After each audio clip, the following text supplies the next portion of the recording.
Bom dia, gente. Estamos iniciando oficialmente a gravação da nossa aula de número 14, né?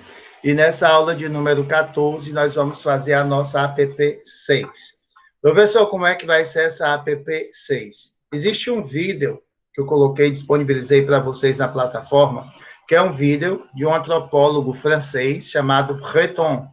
E o sotaque dele, falando português, ainda é um sotaque um pouquinho arrastado. Então, diante desse fato, né, do sotaque, eu não sei se vocês vão conseguir realmente, eu acredito que sim, acompanhar o vídeo, eu coloquei aqui os aspectos mais importantes, e esses aspectos mais importantes do vídeo vão ser a nossa APP de hoje. Os alunos que estão assistindo a aula presencialmente, eles vão ter a oportunidade de fazer isso aqui junto comigo. Quem, por algum motivo, não teve condições de assistir a aula de hoje, vai ver o vídeo depois, vai tentar resolver isso aí sozinho, né? Essas perguntas que nós vamos colocar aqui hoje para vocês, que são todas sobre o vídeo. Então, quem perder a aula vai tentar ver o vídeo e responder a essas perguntas. Vocês podem observar aí que são 7 perguntas, tá certo? E hoje nós vamos conversar sobre elas. E a APP vai ser o seguinte: peguem aí a folhinha de papel de vocês, coloquem o nome, a data e assinem, como de costume, tá certo? Nome, data e assinatura. Aí escrevam APP 6. Hoje são 27/4. A gente está aí sem a data 27/4, a data e a assinatura. Então, a primeira coisa que nós vamos discutir, né, o tema da nossa aula de hoje, são as representações da dor. A aula de hoje, a APP 6, sobre as representações da dor, e na aula da semana seguinte, a gente vai falar da questão da velhice na odontologia, do atendimento ao idoso, a senilidade, o que acontece com os dentes, como é que deve ser esse atendimento, é um assunto bem interessante, tá? Então, a de hoje é sobre a representação da dor. E esse antropólogo francês, o Bertrand, ele fez um estudo muito interessante sobre a dor e a cultura. De que maneira a cultura interfere na dor que a gente sente. E ele faz um relato sociológico, gente, bem interessante, que ele mostra, e eu já tive a oportunidade de presenciar isso, de vivenciar isso, e acredito que vocês também, como que as pessoas mais simples, como que as pessoas mais humildes, como que as pessoas mais sofridas, elas enfrentam essa dor. Às vezes a gente fica pensando assim, professor, será que elas são mais fortes, né? Não, gente, elas têm o mesmo material humano que a gente tem. Mas o que me deixa transparecer, às vezes, é como se o sofrimento humano ele funcionasse como um tipo de anestésico.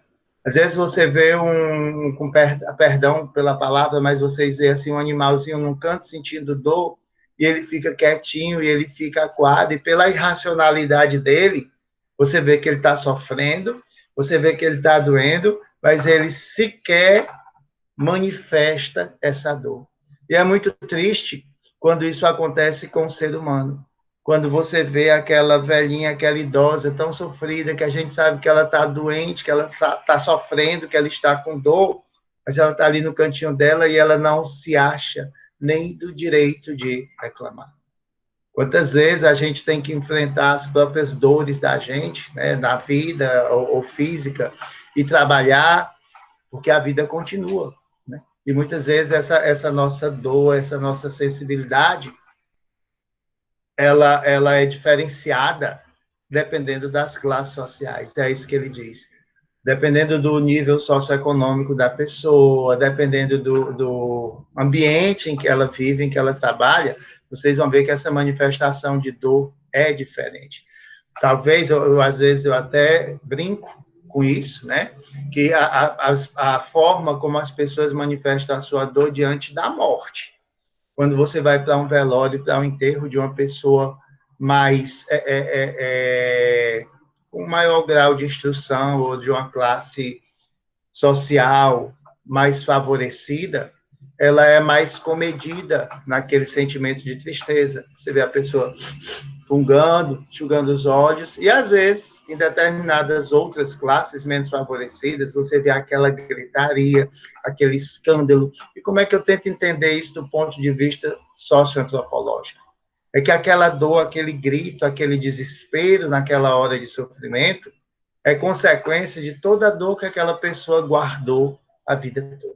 Então, aí no primeiro tópico da nossa app, nós vamos ver que Breton, né, no francês, Breton, B-R-E-T-O-N, é a primeira pergunta, quais as figuras da dor para Breton? Como é que Breton vê essas dores? E aí eu coloquei para vocês, né, que ele fala, primeiro, que existe uma dor que destrói a pessoa, que é uma dor que você não escolhe, uma doença, por exemplo, uma pessoa que é levada para a polícia, que é presa e que ela é torturada, ou alguém numa relação amorosa, né, que é torturado pelo próprio parceiro ou pela própria parceira.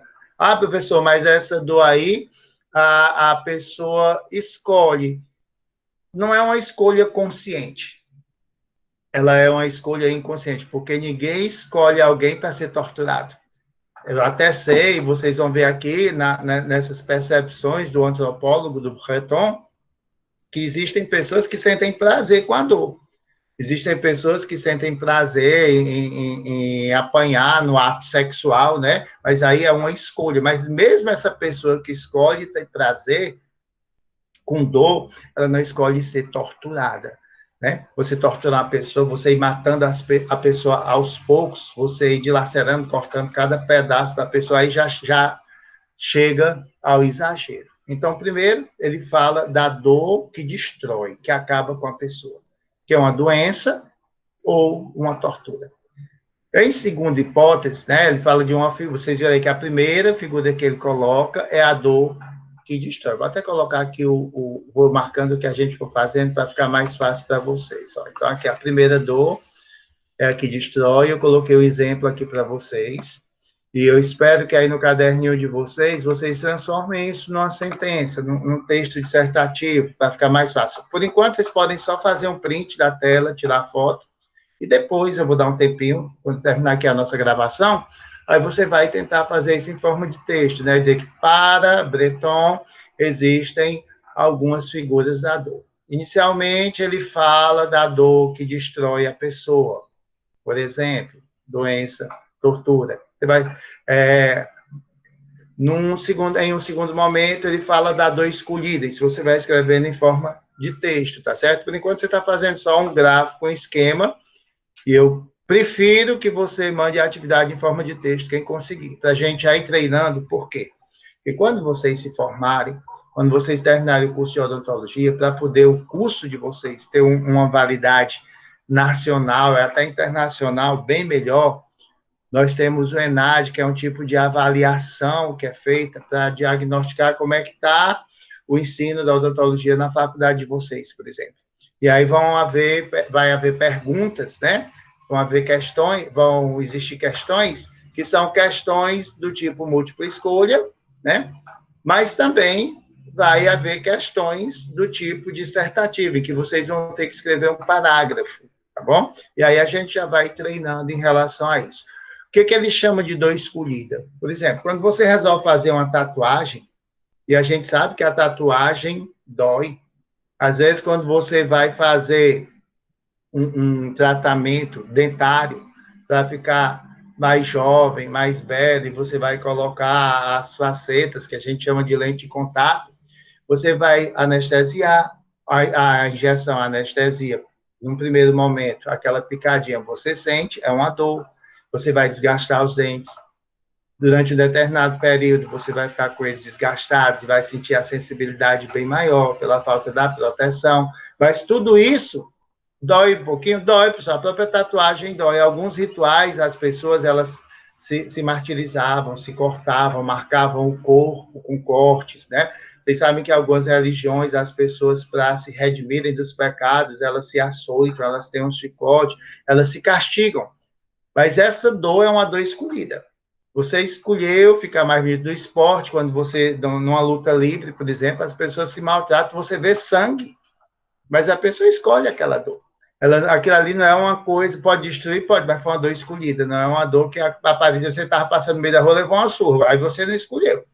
Mas se você está participando de uma luta livre ou no próprio futebol, quando você leva uma bolada, quando a pessoa vai marcar uma falta e essa bola bate num canto que não deve, no homem ou na mulher, se for um esporte praticado pelos homens ou pelas mulheres, no próprio judô que você cai, tanto é que às vezes tem gente que quebra um braço, quebra uma perna, tem uma distensão muscular, mas esse segundo tipo de dor que ele coloca aí é uma dor escolhida. Então, ele fala da dor que você não escolhe, que destrói você, e no segundo momento ele fala da dor escolhida. Ele diz que o sentido de sofrimento é diferente por fazer parte da experiência da vida, de vida da pessoa.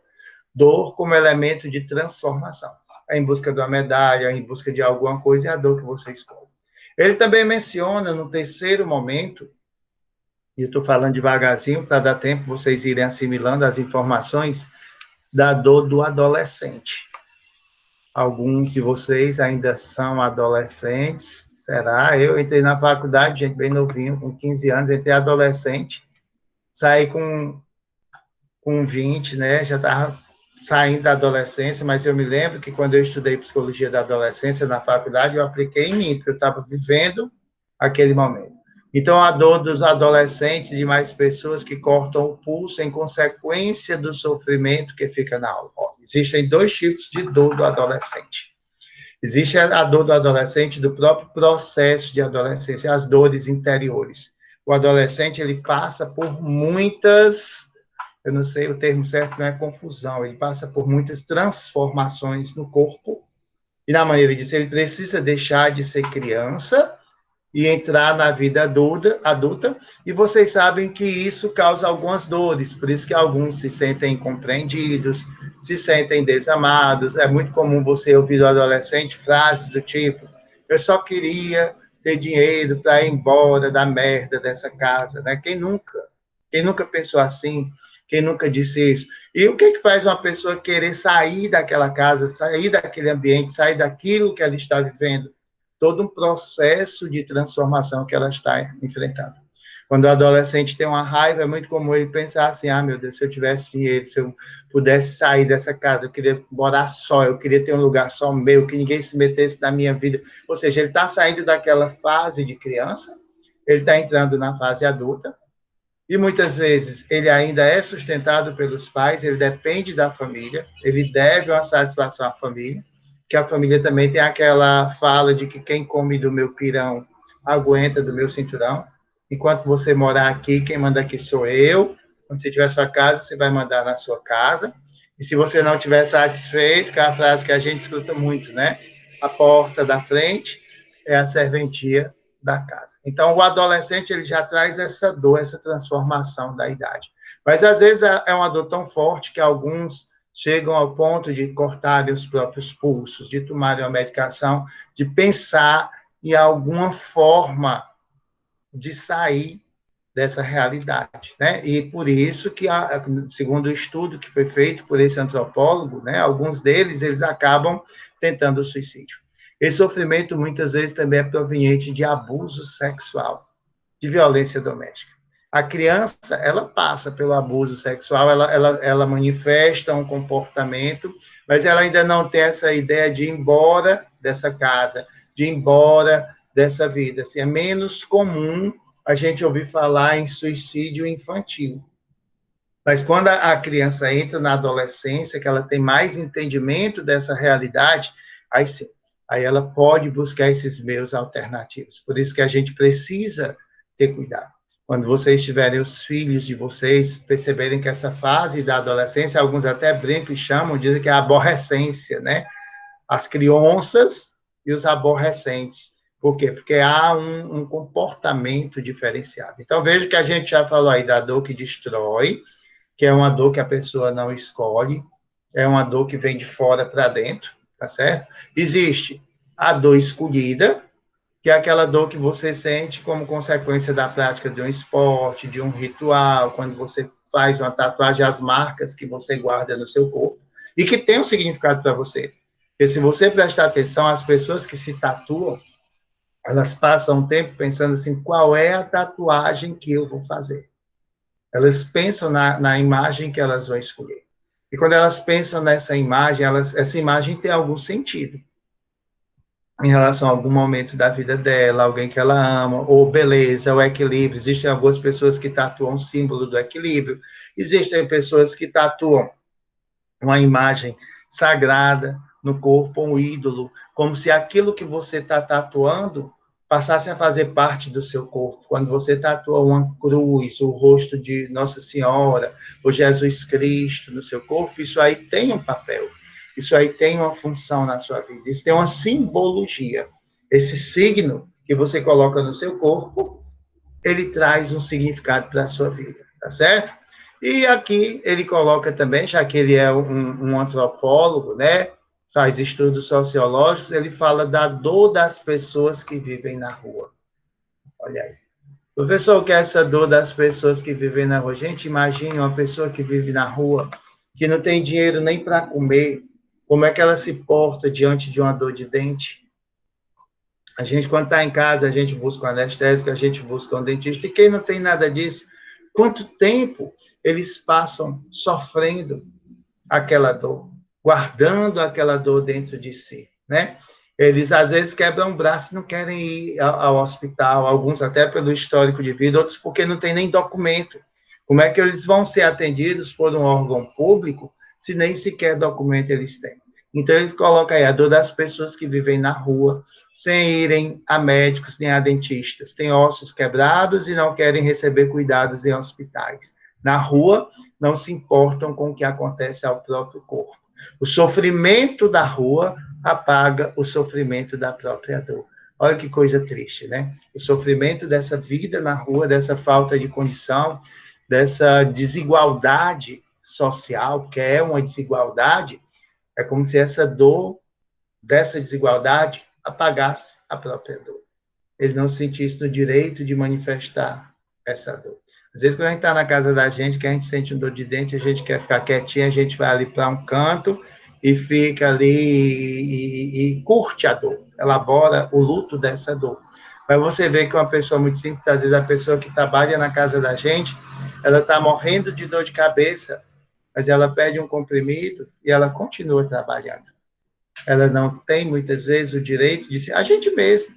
O que a gente está fazendo aqui hoje? A gente está tendo aula, a gente está com dor, a gente perdeu uma pessoa querida, né? Como nós conversamos no início da aula, perdoe-me até pela emoção do início da aula, mas a gente é humano, a gente sente, por mais que a gente se prepare para ser forte, para dar força para vocês, a gente também precisa dessa força, mas a gente pensa assim, a vida continua.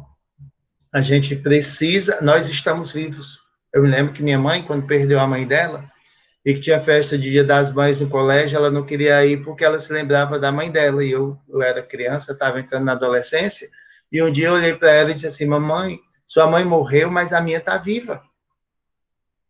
Quer dizer, ela perdeu a mãe, mas ela é mãe, e os filhos precisam daquela mãe. Então, essa é a trajetória da vida.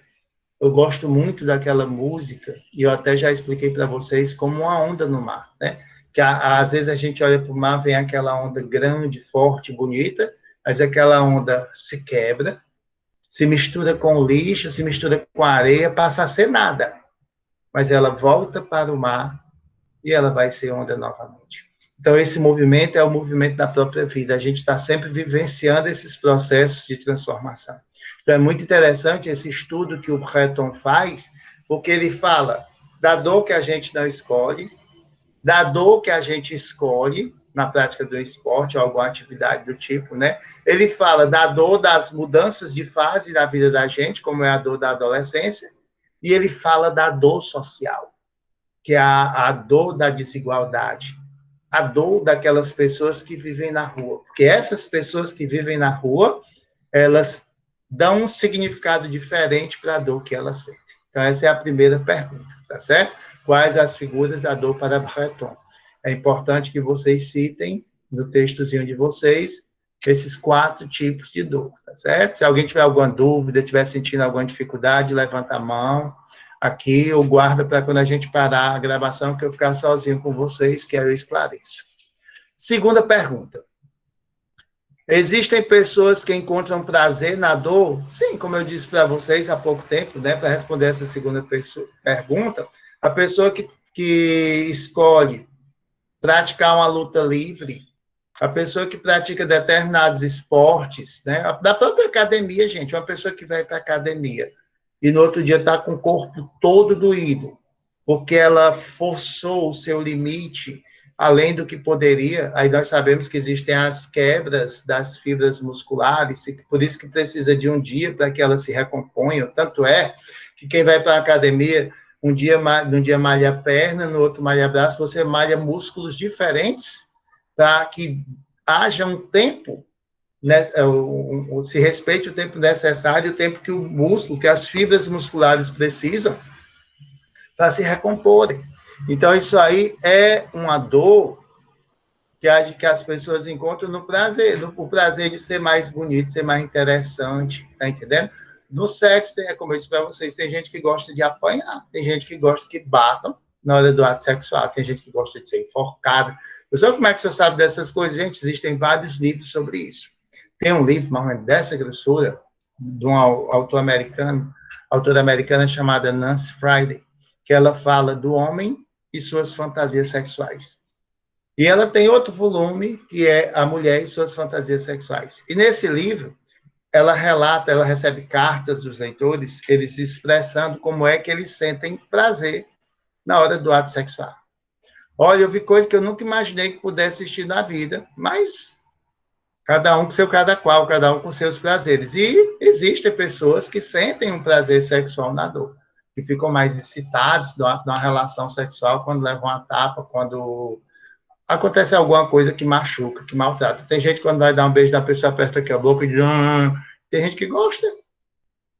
Uns, quando vão fazer uma massagem, gostam de carinho. Aí até a pessoa que está dando a massagem, mas aí você não está querendo massagem, você está querendo é um afeto, um carinho. E tem outros que gostam da massagem, que a massagem é boa, quando a mão da pessoa que está dando a massagem é pesada. Não, pode dar mais forte, pode bater mais forte. Eu não gosto de apanhar, não. Mas tem gente que gosta, né? Então, existem pessoas que encontram prazer na dor, sim, no ato sexual, na prática de algum esporte, na aparência corporal, porque uma pessoa que se submete a uma plástica, ela sabe que aquela plástica, para fazer uma cirurgia plástica, ela vai passar por um processo de recuperação, ela vai sentir algumas dores, mas existe uma compensação. Ela vai sentir o prazer depois de se achar diferente, se achar mais bonita, de ter um corpo como ela pensava que queria ter, tá certo? Então, a segunda está relacionada a isso. Vou marcando aqui as que a gente já fez, tá? Já comentamos aqui a primeira, e a segunda. Bom, a terceira pergunta é a seguinte: a dor é cultural? E foi isso que eu comentei com vocês no início da nossa aula, quando eu falei do enterro de uma pessoa da classe alta e o enterro da pessoa da classe baixa. Será que a dor que um rico sente quando perde alguém é diferente da dor que um pobre sente quando perde alguém? Provavelmente não.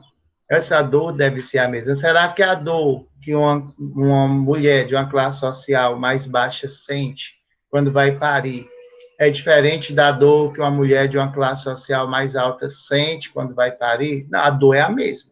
Agora, culturalmente, o que acontece?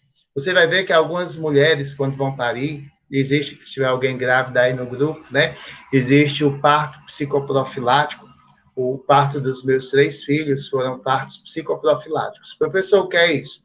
O pai participa do parto, o pai acompanha a mãe em todas as consultas do pré-natal. Na hora do parto, o pai recebe a criança, o pai corta o cordão umbilical. Na realidade, quem faz o parto é o pai, o médico fica só olhando ali, ele fica ali, ele treina o pai para fazer o parto, e ele entra só no caso, assim, de uma necessidade maior. Então, o fato daquela mãe ter aquele parto, com o marido do lado, com o apoio, com o carinho, segurando a mão, conversando, dando força, dando segurança para ela, esse parto, eu acredito que seja um parto mais leve, até pelo que eu presenciei dos meus filhos. Mas vocês veem que algumas mulheres, quando estão perto de parir, quem já entrou na maternidade, já vivenciou essa cena, gente, tem gente que dá escândalo. Ai, ai, é uma dor tão grande que a pessoa que nunca teve um filho diz, Deus me livre de ter um filho. Tanto é que no parto psicoprofilático a gente nem usa esse termo dor do parto. Não se fala em dor de parto, se fala em contração. O nome dor já espanta. Vocês vão ver que na cadeira do dentista, existem algumas pessoas que só escutarem aquele barulho, zzz, elas já estão sentindo a dor. Às vezes você nem encostou a caneta no dente da pessoa e a pessoa já está aqui toda tensa, segurada na cadeira do dentista, já está sentindo todas as dores do mundo. A dor do medo é a primeira que ela sente. Então, é muito importante nessa hora que vocês... Por que a gente está estudando isso aqui? Porque vocês vão ser também um pouco psicólogos. O bom dentista, ele não vai falar para o paciente, vou dar uma anestesia agora e você vai sentir uma dor. Você já está dizendo que a pessoa vai sentir a dor. Mas na hora que você vai dar essa anestesia, você descobre a sua técnica, você comprime um pouquinho o lugar com o dedo e aí depois você dá a picadinha de leve, a pessoa nem sente. Ou você está trabalhando com a criança, é só uma formiguinha. Mas, assim, você prepara o paciente para o que ele vai sentir, mas você pode usar a palavra, você vai sentir só um desconfortozinho. Tem gente que nem sente. Ó, te vai encostar aqui para você ficar bem tranquilo. Relaxe. Aí você, pela expressão facial da pessoa, você vai ver se ela está sentindo dor ou não. Mas quando ele fala que a dor é cultural, é porque algumas pessoas dão escândalo. Quando você vai para uma maternidade de pessoas de um nível social mais elevado, você não vê esse escândalo todo.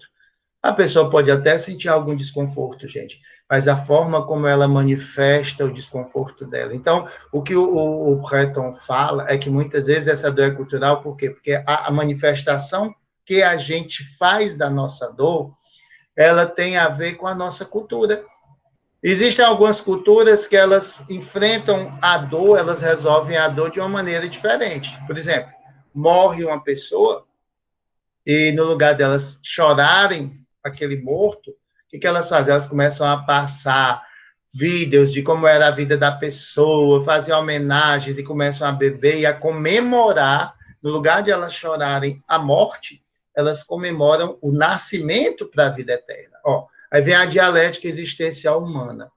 Eu posso chorar pelo que eu perdi, ou eu posso comemorar essa nova etapa, que é uma etapa diferente. Tanto é que as pessoas, nesse momento, para consolarem umas às outras, eles dizem assim, quando a gente perde alguém querido, está melhor do que a gente, está num lugar melhor do que o nosso. É uma forma de a gente diminuir a tristeza, é a forma de a gente elaborar o luto e a gente entender um pouquinho o que está acontecendo, de pensar que aquela pessoa agora está numa vida melhor, está no mundo melhor. Então, é nesse sentido que ele diz que a dor é cultural. Por quê? Porque ela é uma questão de contexto. Tem a ver com a cultura, com a religião. Quando eu viajo, eu gosto muito de perguntar às pessoas, de aprender, de ver essas diferenças culturais, né? E uma vez eu estava no Peru, e quando a gente estava fazendo um tour, estava passando um funeral. Aí eu estava no táxi, e eu perguntei ao motorista como era lá. Ele disse, por exemplo, essa semana faleceu um amigo meu, aí o que a gente faz? No dia seguinte, a gente vai para a casa da pessoa que faleceu para queimar todas as roupas dele, as coisas dele. A família prepara bebida, comida, e a gente vai queimar, porque eles acreditam que quando eles queimam aquelas coisas, e aquela fumaça que sobe para o céu, é como se ele estivesse mandando para as pessoas as coisas que eram dela. Então, vocês vão ver que cada religião tem uma maneira diferente de enfrentar essa etapa da vida. Então, tem a ver com a religião, com a cultura. A cultura envolve religião, envolve costumes, envolve hábitos locais, são realidades diferentes, tá certo? A nossa cultura é muito uma cultura de ver. Às vezes, por exemplo, nesse momento de Covid, muita gente morrendo por Covid e as pessoas não podem ver, abrir o caixão, chorar os seus mortos, se despedirem. As pessoas estão aprendendo uma cultura diferente. As pessoas que estão em outros lugares, hoje nós já temos velórios à distância, nós temos os velórios virtuais, quando você faz o pacote, você cobra, né, você paga por uma possibilidade de acompanhar o funeral à distância pela internet. Então, por isso que ele fala aí que a dor é cultural, porque essas experiências, elas vão se reinventando. Gente, até aí alguma pergunta, se vocês tiverem, coloquem no chat, ou liguem o microfone, eu guardei para o finalzinho da nossa aula, tá certo? Eu estou explicando tudo, mas qualquer dúvida vocês podem participar. Vamos passar agora para a quarta. Quarta pergunta. Vou deixar aqui mais forte. Já comentamos a um, que entrou, acho que ninguém entrou depois para perder alguma explicação, não, mas se foi perdida, essa aula vai ficar gravada para vocês, tá? A 3 e a 4. Está terminando. Vocês estão vendo aqui que o total são 7, né? Então, a 4. Como Breton explica que a dor é uma forma de se sentir vivo, né? É porque, gente, muitas vezes ele diz aí que as pessoas utilizam alguns artifícios da dor como uma forma de enfrentar o sofrimento. Tem muita relação com a pergunta, assim, que ele diz, por exemplo, que as drogas, por exemplo, uma pessoa que usa droga, ela sabe que aquilo ali é uma pessoa que fuma, ela sabe que aquilo ali pode provocar um câncer, que aquilo ali vai causar um prejuízo na vida dela, mas muitas vezes ela faz uso disso como uma forma de reduzir, de diminuir a própria ansiedade que ela sente. Então, é nesse sentido que ele explica a dor como uma forma de se sentir vivo. Por quê? Porque muitas pessoas acabam fazendo... Uma pessoa que bebe, ela bebe além do limite, ela sabe que no outro dia tem a ressaca, quem nunca, né? Aquela dor de cabeça, mas existem algumas pessoas que fazem isso pelo prazer da festa, do que estão vivendo, do que estão curtindo, mas existem aquelas pessoas que bebem para esquecer o sofrimento. Aquela pessoa que levou o chifre, leva e bebe para esquecer o chifre que ela levou. O Valdir está pedindo desculpa aqui pelo atraso, não tem problema não, Valdir. Então, veja, vocês estão entendendo que as drogas, os atos violentos, são formas de os jovens se sentirem vivos no confronto comum. A dor se dá, então, como uma última forma de sensação antes de desaparecer. Olha aí, a dor e a somatização são formas de nos segurarmos vivos. Existem algumas pessoas que sofrem, que passam por uma situação muito desconfortável na família, na vida, no relacionamento, e elas não conseguem manifestar essa dor, elas não conseguem gritar, elas não conseguem dizer o que elas estão sentindo. Aí o que acontece? Elas somatizam essa dor. Professor, o que é isso? O que é essa somatização? É quando essa dor, ela passa a gritar, a sair de você em forma de doença. Quando você não bota para fora, quando você não desabafa, quando você não diz o que você está sentindo, quando você guarda essa dor, esse sofrimento, aí vem um câncer. Existem pesquisas que comprovam que a maioria dos cânceres tem relação com a dor que a gente guarda e não manifesta. Vem a ansiedade, vem a depressão. Então, ele coloca aí no finalzinho que a dor e a somatização são formas de nos segurarmos vivos. Algumas pessoas, o corpo encontra essa defesa, ele prefere somatizar.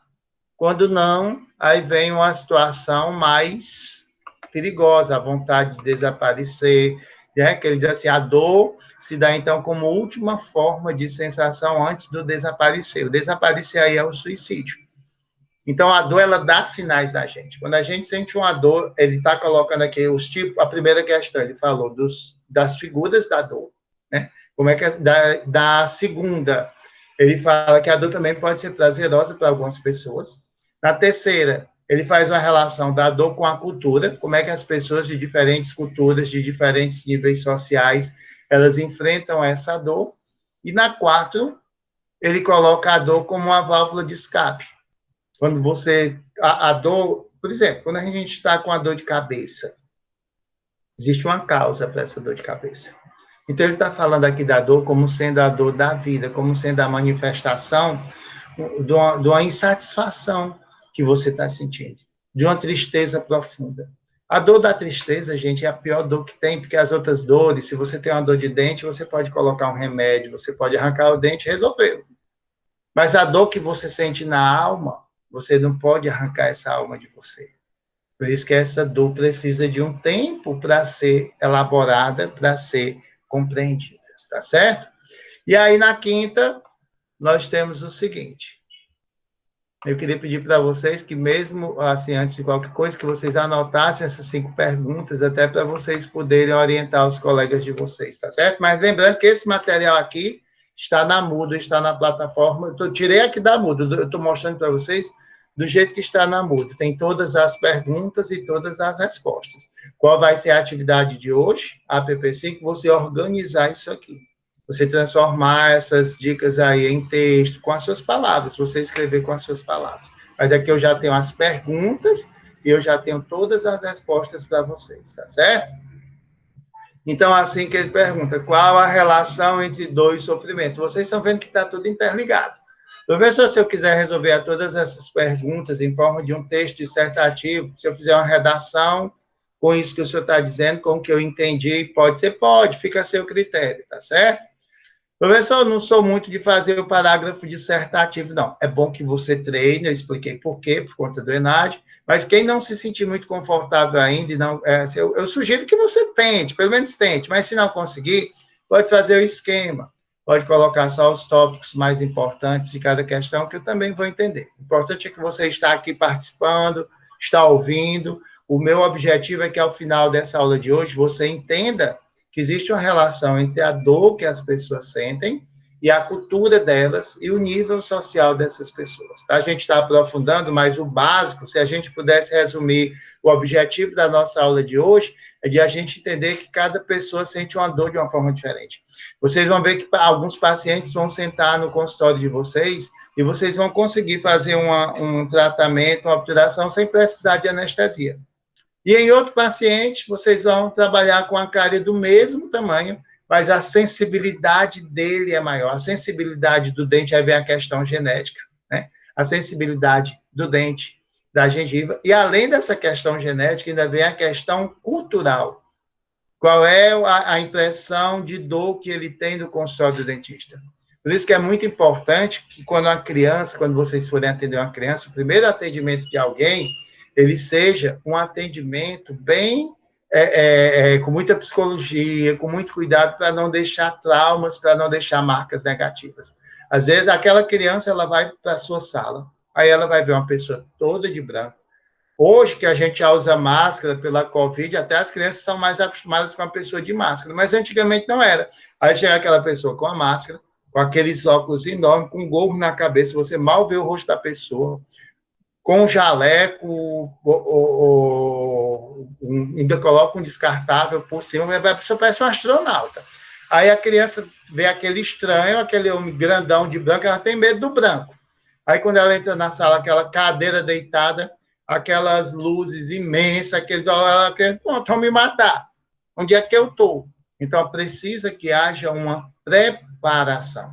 Precisa que haja na anamnese, na entrevista inicial, uma conversa com essa criança, né? Porque eu tenho a história de um dentista, ex-aluno meu, que disse, professor, eu atendo criança. E aí eu comprei uma seringazinha que era no formato de um jacaré. Meu povo, eu fui atender a criança tinha pânico de lagartixa de calango. Quando a criança viu aquele jacaré, a criança saiu correndo, ele teve que ir atrás da criança, foi um desespero. Então, para você saber o que você vai usar, você precisa... tem uns que vestem um jaleco com um personagem, mas, por exemplo, tinha um que tinha um jaleco de palhaço e a criança tinha medo de palhaço, tinha pânico de palhaço. Então, é importante que seja uma coisa bem neutra. Mas as palavras, a segurança, o dentista, quando vai atender uma criança, ele se ajoelha. Para quê, professor? Para ficar na mesma altura da criança, conversa um pouquinho fora da sala, convida para conhecer a sala, tem algum atrativo, algum brinquedo, alguma coisa de que a criança gosta. Então, esse momento é muito importante, porque existe uma relação grande entre a dor e o sofrimento, né? Então, dor é palavra dos médicos. Eu tenho dentistas que já, quando vão falar, vai doer um pouquinho, aí depois eu converso com ele. Como é que tu diz negócio desse para o paciente? Tem paciente que nem vai sentir aquela dor, mas você já está dizendo que você causou um medo na pessoa.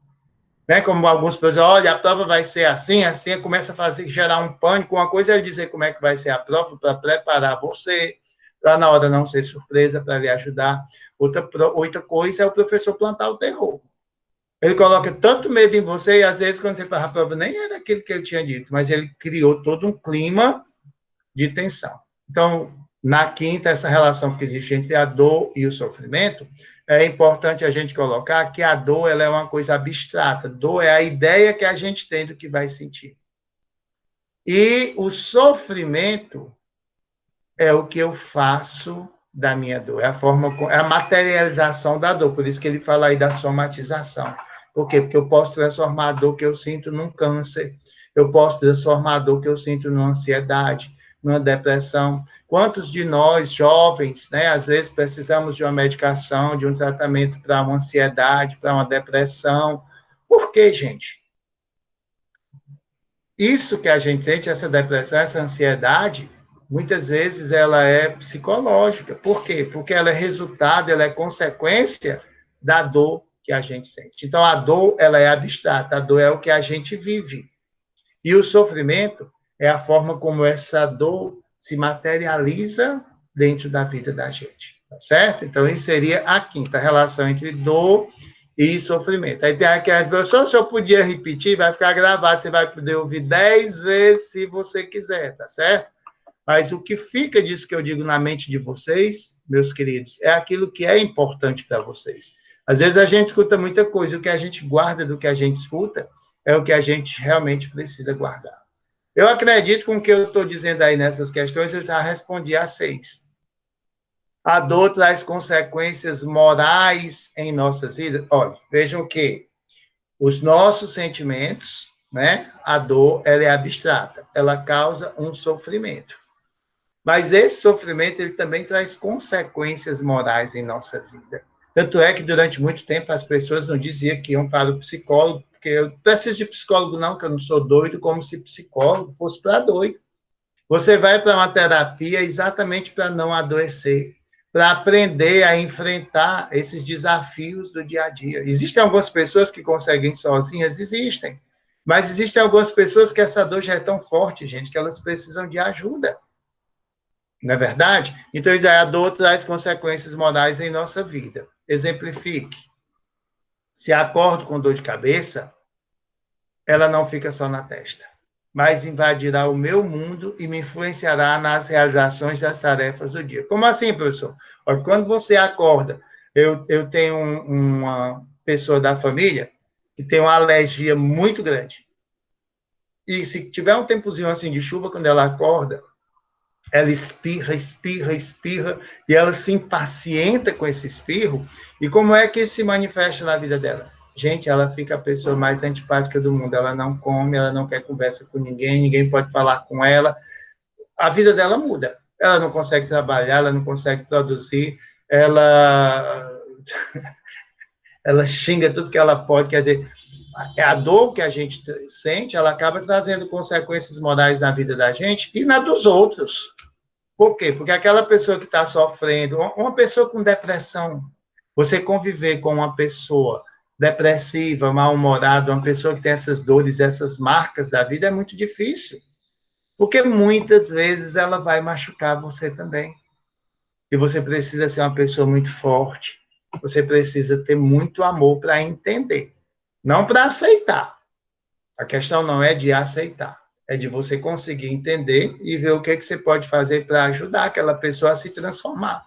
Ajudar aquela pessoa a entender que o que ela está sentindo é dela, mas que ela está acabando com o mundo à sua volta. E aí vem a questão do emocional. Se a pessoa tem alergia, se a pessoa tem um problema de saúde, por que ela não trata?